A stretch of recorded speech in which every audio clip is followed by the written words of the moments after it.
Praise the lord. Good morning. ప్రభువైన యేసుక్రీస్తు శుభనామంలో మీ అందరికీ వందనములు. దేవుడి మాటల కొరకు మన హృదయాల్ని సిద్ధపరచుకుందామా చిన్న ప్రార్థన ద్వారా.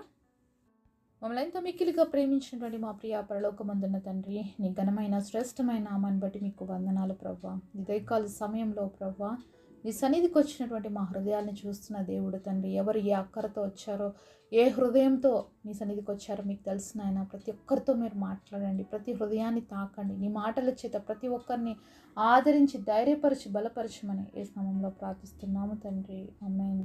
ఈరోజు దేవుని వాగ్దానము నిర్గమకాండము 4వ అధ్యాయం 12వ వచనం. నీ నోటికి తోడయుండి నువ్వు ఏం పలకవలసినది నీకు బోధించదను. Exodus chapter 4 verse 12, I will be with thy mouth and teacheth thee. దేవుడు ఇచ్చినటువంటి అద్భుతమైన వాగ్దానం మనందరి జీవితంలో నెరవేర్చబడును గాక, ఆమేన్. ప్రతిరోజు మనందరం దేవుడి సన్నిధిలో ప్రార్థన చేస్తాం కదండి, దేవా మాకు తోడుగా ఉండు, మాకు సహాయం చేయని.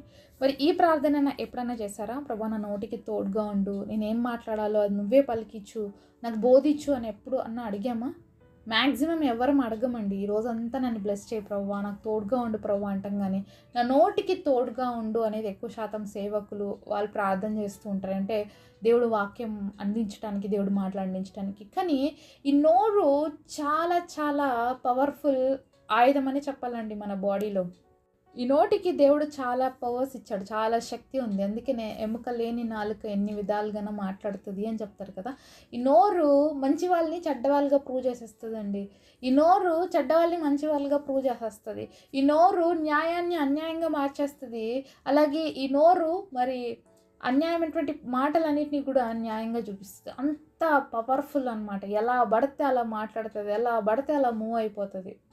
మరి ఈ నోరు కానీ జాగ్రత్తగా లేకపోతే ఏమేమి నష్టాలు జరుగుతాయి మనందరికి బాగా తెలుసు కదండి. కాపురాలే కూలిపోతాయి, కుటుంబ వ్యవస్థ నాశనం అయిపోతుంది, రిలేషన్షిప్స్ బ్రేక్ అయిపోతాయి, ఎవరు రిలేటివ్స్ అనేవాళ్ళు ఉండరు, నేబర్స్ అనేవాళ్ళు ఉండరు, ఎవరు ఉండరు అనమాట. ఈ నోరు బాగలేకపోతే, ఈ నోటిని జాగ్రత్తగా వాడుకోకపోతే నువ్వు ఒంటరి వారిగా మిగిలిపోతావు అనే విషయాన్ని మనం గుర్తుపెట్టుకోవాలి. సరే, యాకోబు పత్రిక 3వ అధ్యాయము 5వ వచనం నుంచి చూద్దాము.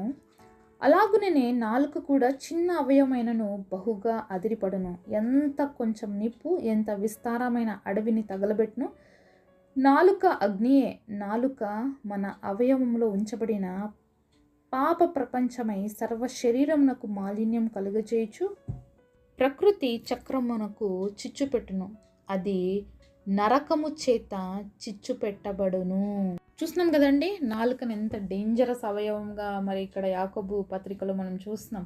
నాలుక చిన్నదే కానీ చాలా చిచ్చుపడుతుందంట. ఒక చిన్న నిప్పు మరి అడవినంత తగలబెట్టినట్లు నాలుక చిచ్చులు పెట్టే మాటలు మాట్లాడినప్పుడు ఇంకెంతకన్నా తగలబెట్టేస్తుంది అనమాట. మరి ఇంకొక మాట కూడా ఇక్కడ చూస్తున్నాం, నరకము చేత చిచ్చు పెట్టబడును. అంటే నాలుకకి నరకం వరకు అవకాశం ఉందన్నమాట. అంతగా నాలుకను వాడేయచ్చు, అంతగా చిచ్చు పెడుతుంది. మరి నరకము చేత చిచ్చు పెట్టబడును అంటే చూడండి, నరకానికి నాలుకకి ఎంత ఇంటర్లింక్ చేస్తున్నారో ఇక్కడ అనే విషయాన్ని మనం జాగ్రత్తగా ఆలోచించాలి. మన నాలుక సరిగా లేకపోతే కూడా మనం నరకాగ్నిలోకి వెళ్తాము అనేది మరి దేవుడు ఇక్కడ మనకి తెలియజేస్తూ ఉన్నాడు. అలాగే ఇదే అధ్యాయంలో 8వ వచనంలో చూస్తే, ఏ నరుడును నాలుకను సాధు చేయనేరడు, అది మరణకరమైన విషముతో నిండినది, అది నిరర్గళమైన దుష్టత్వమే. మరి ఇక్కడ చూస్తున్నాము ఈ నాలుక మరి ఎవ్వరు కూడా కంట్రోల్ చేసుకోలేరంట. మరి ఎలా నింపబడి ఉంటుందంటే మరణకరమైన విషంతో నింపబడి ఉంటుందంట. మరి ఈరోజు మన నాలుక ఏ విధంగా ఉందండి? నాలుక గురించి ఇన్ని విషయాలు ఉన్నాయి బైబిల్లో అంటే ఎంత జాగ్రత్తగా ఉండాలి కదా. మరి నాలుక కోసం ఎంతగా ప్రార్థన చేయాలి కదా మనము. అయితే ఇక్కడ మనం చూస్తున్నాము ఇది విషముతో నిండినటువంటి నాలుకగా మనం చూస్తున్నాం.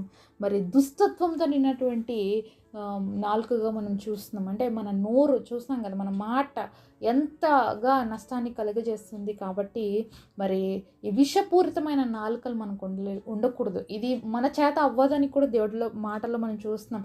ఏ నరుడు కూడా తన నోటిని, తన నాలుకని తన కంట్రోల్లో పెట్టుకోలేడు. కానీ ఎవరి వల్ల సాధ్యమవుతుందంటే ఇక్కడ మనం చూస్తున్నాం కదా, నిర్గమకాండం 4:12 నేను నోటికి తోడై ఉంటాను అని.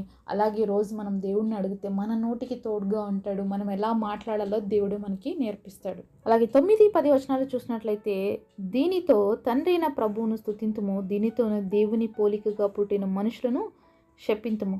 ఒక నోటి నుండి ఆశీర్వాద వచనము శాపవచనమును బయలువెళ్ళును. నా సహోదరులారా, ఇలాగుండకూడదు.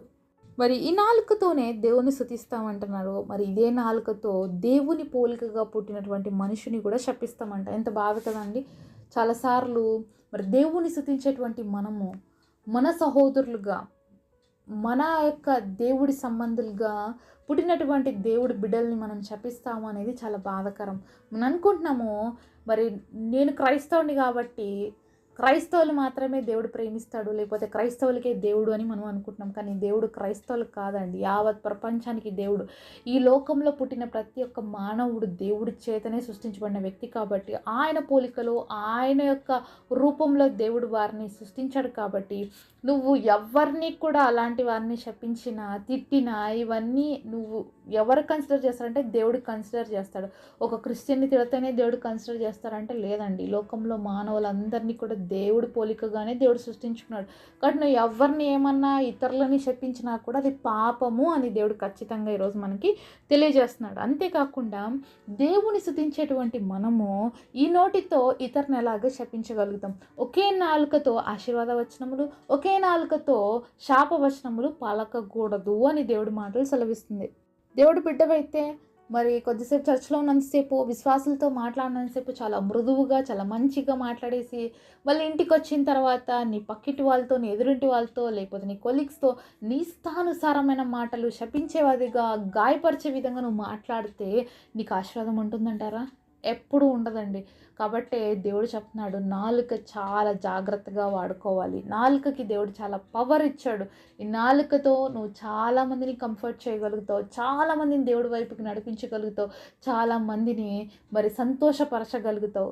అదే నాలుకగా నువ్వు సరిగ్గా వినియోగించకపోతే అడవిలో ఒక చిన్న నిప్పు తగలబెట్టినట్లుగా అనేక మంది జీవితాలను తగలబెట్టడానికి, అలాగే అనేక కాపురాలని కూల్చడానికి, అనేక మంది జీవితాల్లో నాశనాన్ని నడిపించే వారిగా ఉంటామన్నమాట. కాబట్టి ఈ నాలుక చాలా జాగ్రత్తగా వాడాలి. కాబట్టి ప్రతిరోజు మనం ప్రార్థన చేద్దాం, దేవుణ్ణి అడుగుదాం. ఈరోజు అనేక కుటుంబాల్లో నెమ్మది లేకపోవడానికి కారణం ఈ నాలుకే. అనేక మంది కుటుంబాల్లో శాంతి లేకపోవడానికి కారణం ఈ నాలుకే. పొద్దున్న లేచినప్పటి నుంచి మరి చాలామంది నోరులు వాగుతూనే ఉంటాయి, మాట్లాడుతూనే ఉంటాయి. అంటే అనవసరమైన మాటలు, అనవసరంగా మరి ఈరోజు అత్త కోడళ్ళ మధ్యలో కారణం ఏంటంటే నాలుకే. అత్త కోడల్ని ఇష్టం వచ్చినట్లుగా మాట్లాడడం, కోడలు అత్తని మాట్లాడడం, ఇవన్నీ చూస్తున్నప్పుడు అనిపిస్తుంది కదండి. నాలుగు ఒక్కటి కాముగా ఉంటే అయిపోద్ది కదా, కుటుంబంలో నిప్పు రాజుకోవడానికి అవకాశమే ఉండదు. పోనీలే కోడలు చిన్నదే కదా, అనింది కదా అని చెప్పి అత్త క్షమిస్తే కుటుంబం చల్లబడుతుంది. అవును మా అత్త పెద్దది కాబట్టి అనిందిలే అని ఓర్చుకుంటే కుటుంబం నిలబడుతుంది. కానీ రెండు జరగట్లేదన్నమాట. నువ్వెంత అంటే నేనెంత అనే స్థాయికి వచ్చేసామండి ఈరోజు. అన్ని కుటుంబాల ప్రవర్తన ఈరోజు అలానే ఉంది, పరిస్థితులు అలానే ఉంటున్నాయి. కాబట్టి దయచేసి దేవుడి బిడ్డలుగా మన నోరుని కంట్రోల్లో పెట్టుకుందాం. మన యొక్క నాలుకను దేవుడికి అప్పగిద్దాం. ఏం మాట్లాడాలి, నేను ఈరోజు ఎలా పలకాలి, ప్రభువా నాకు నేర్పించు అని అడుగుదామండి. ఈ ప్రార్థన ప్రతి ఉదయకాల సమయంలో మనం లేచిన తర్వాత దేవుణ్ణి అడిగేవారిగా ఉండాలి. యెషయా గ్రంథము 50వ అధ్యాయం 4వ వచనం చూద్దాం. అలసిన వానిని మాటల చేత ఊరడించు జ్ఞానం నాకు కలుగునట్లు శిష్యునికి తగిన నోరు యెహోవా నాకు దయచేసి ఉన్నాడు.